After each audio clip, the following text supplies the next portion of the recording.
Assalamualaikum warahmatullahi wabarakatuh. Alhamdulillahirrahmanirrahim. Wassalatu wassalamu ala asyrofil anbiya'i wal mursalin wa ala alihi washabihi wasallam.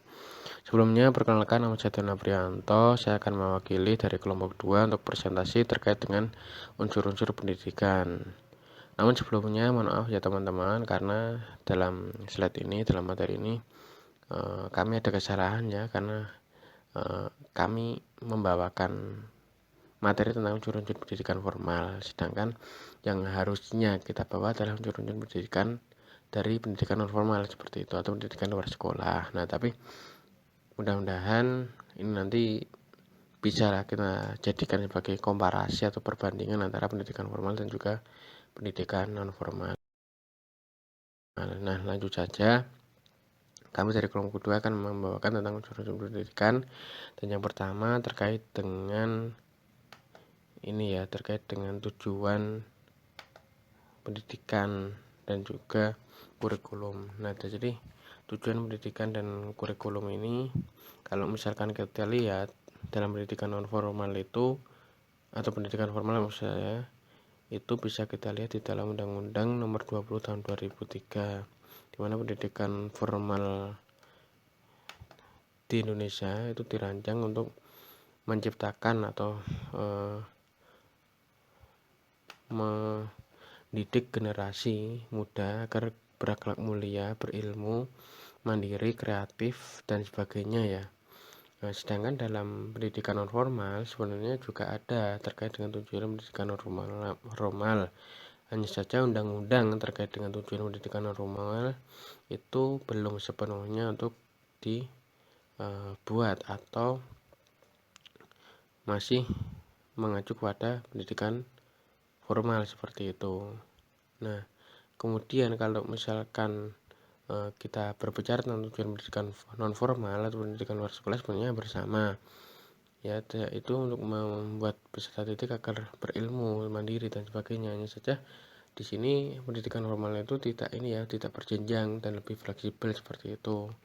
Nah, kemudian terkait dengan kurikulum juga, kurikulum dari pendidikan non formal ini berbeda dari kurikulum pendidikan formal, karena kurikulum pendidikan non formal ini tidak tertulis kayak gitu, tidak baku seperti itu ya.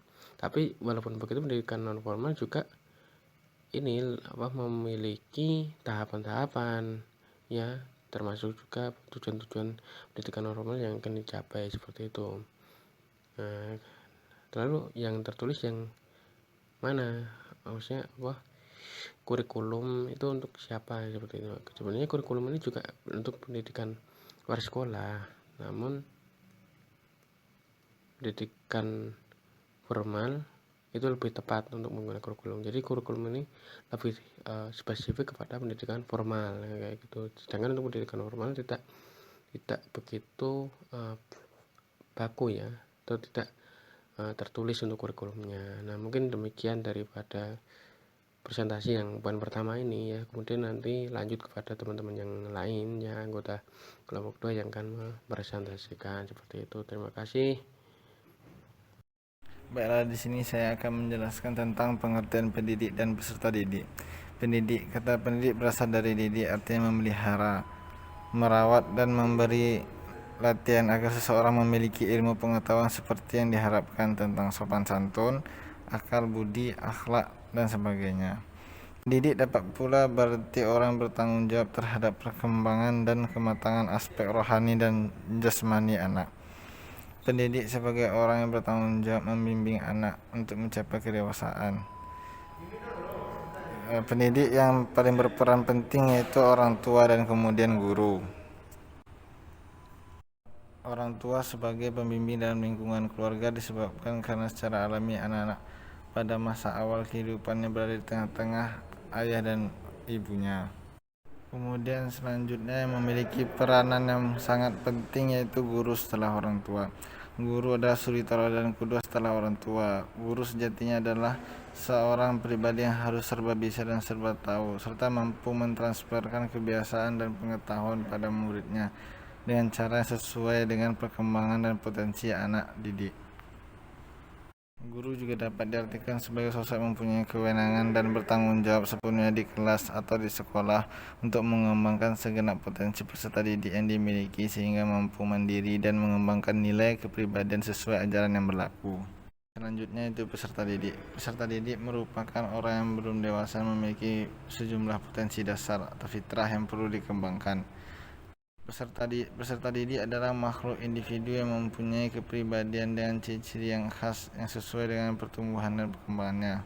Pertumbuhan dan perkembangan peserta didik dipengaruhi oleh lingkungan di mana ia berada. Peserta didik adalah anggota masyarakat yang berusaha mengembangkan potensi diri melalui proses pembelajaran yang tersedia pada jalur jenjang dan jenis pendidikan tertentu. Dalam perkembangan peserta didik secara hakiki memiliki kebutuhan yang harus dipenuhi.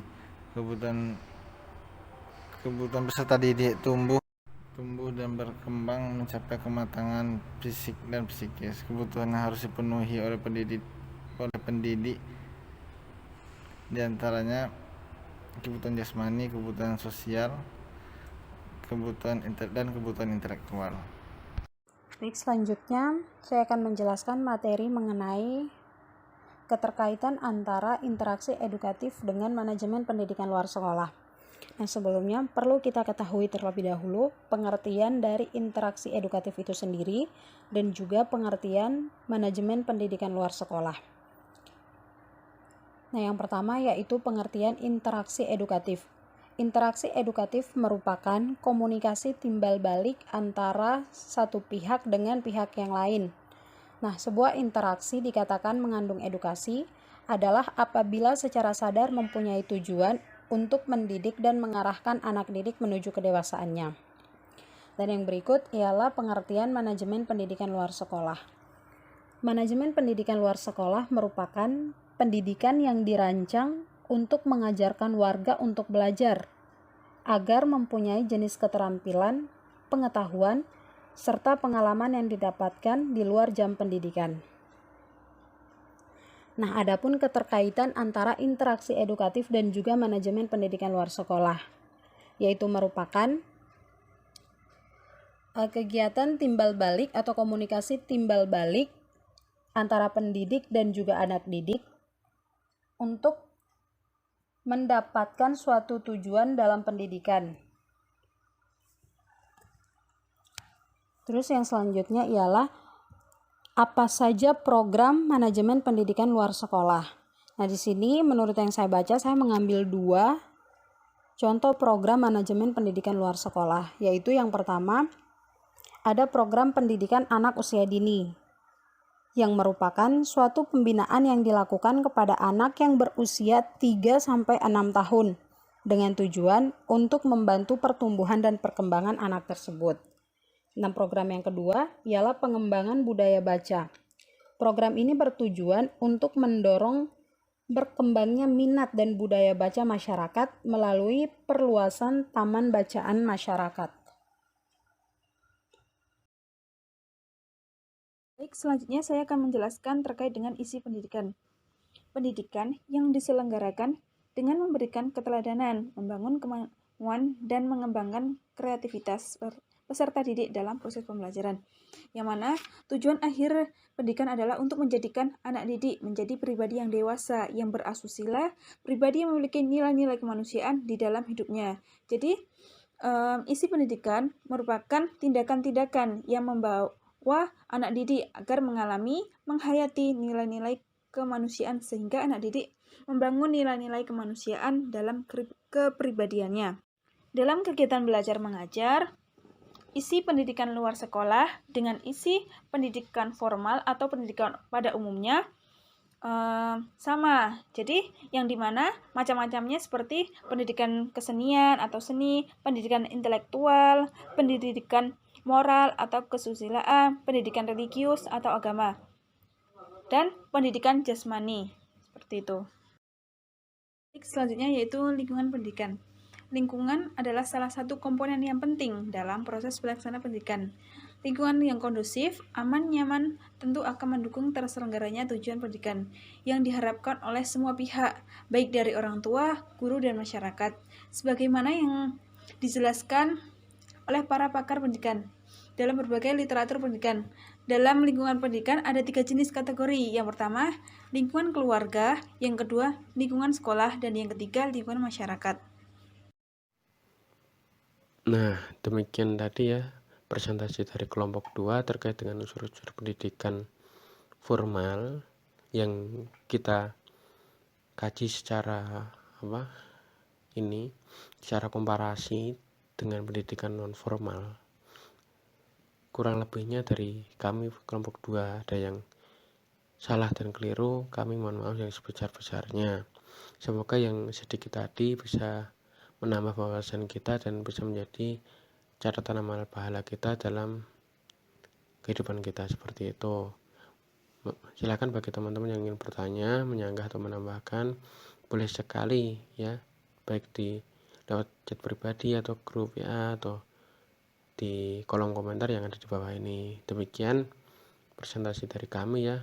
Sekali lagi mohon maaf atas kesalahan dan kekurangan kami dalam presentasi ini. Akhir kalam, alhamdulillahirabbil alamin, wassallallahu ala nabiyina Muhammadin wa ala alihi wasallam. Wassalamualaikum warahmatullahi wabarakatuh.